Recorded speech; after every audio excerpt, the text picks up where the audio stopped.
కృతయుగంలో పర్వతాలకు రెక్కలు ఉండేవి. పక్షుల్లా ఆకాశ మార్గంలో ప్రయాణించేవి.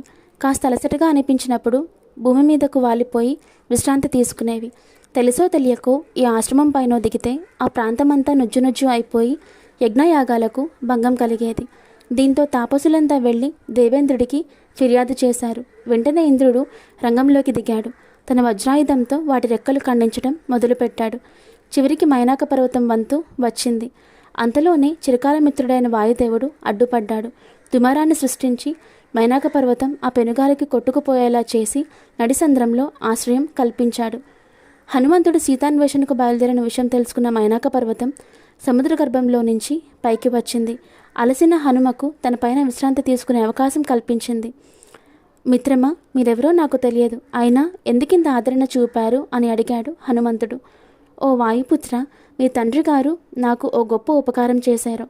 ఇన్నేళ్లకు ఇలా రుణం తీర్చుకునే అవకాశం వచ్చింది అని వివరించింది మైనాక పర్వతం. కృతజ్ఞ నాస్తి నిష్కృతి. చేసిన సాయాన్ని మరువటం మహాపాపం, దానికి విముక్తి లేదు.